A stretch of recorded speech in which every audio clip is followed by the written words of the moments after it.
आणि मला असं वाटतं ना की मोदीजींना हा देश समजलेला आहे. जातीय त्याच्या पलीकडे जाऊन हा देश आहे. या देशामध्ये 10 किलोमीटर नंतर भाषा बदलते, त्या ठिकाणचे राहणीमान बदलतं, प्रत्येक जाती धर्माची लोक एकत्र राहतात, एकमेकांचे सण त्या ठिकाणी जे आहे ते साजरे करतात. त्यामुळे सातत्याने जातीयतेच्या पलीकडे जाऊन भारतामध्ये आज चायनाचं आक्रमण चाललेलं आहे.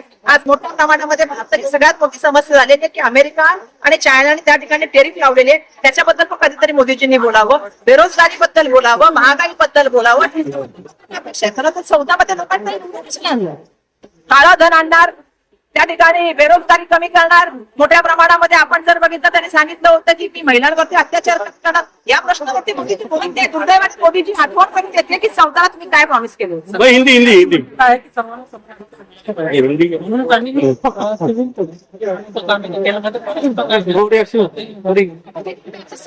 संविधान समजलं असतं तर त्यांनी ज्या तऱ्हेने घटना सांगितल्या मी त्या घटनावर बोलत नाही. मोदीजींना जे म्हणतात ते कळण्याच्या बाबतीमध्ये काही समोर बघा काही बोलत नाही. ते मध्य प्रदेशच्या घटनेवर का बोलत नाही, महाराष्ट्रामध्ये घटनेवर का बोलत नाही, त्यावर ते गप्पा बसतात. आज एक किती किती मागासवर्गीयांवरची पत्रकारांनी केलं पाहिजे आणि त्याच्यामध्ये बोललं पाहिजे. खरं तर त्या देशामध्ये पहिल्यांदा बघते की मूलभूत प्रश्नाबद्दल चर्चा करताना फक्त आपण जातीयतेबद्दल चर्चा करतोय. फक्त मुसलमान, मराठा वर्सेस ओबीसी हे काय चाललेलं आहे, आदिवासी वर्सेस धनगर,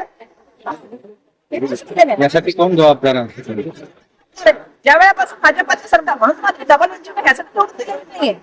डबल इंजिन काय म्हणून बाबासाहेबांनी सांगितलं काय माहिती, रोटी आणि बेटीचे व्यवहार करा, जातीय तणावाला कमी करा, जातीयतेचे तणाव कमी झाले, लोक एकत्र आली, एकमेकाबरोबर जेवण लागली, एकमेकाशी लग्न करायला लागले, हे जाती तणावाचं राजकारण दुसरं होऊन जाईल. आणि राजकारण आणि धर्मकारण ते वेगळे आहे बाबासाहेबांनी सांगितलं. समाजकारण आणि राजकारण एक हे बाबासाहेबांनी सांगितलं. त्यामुळे मला अपेक्षित आहे की बाबासाहेबांचं भारत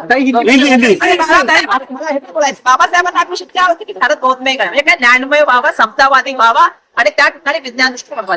तीच अपेक्षा मी करतो.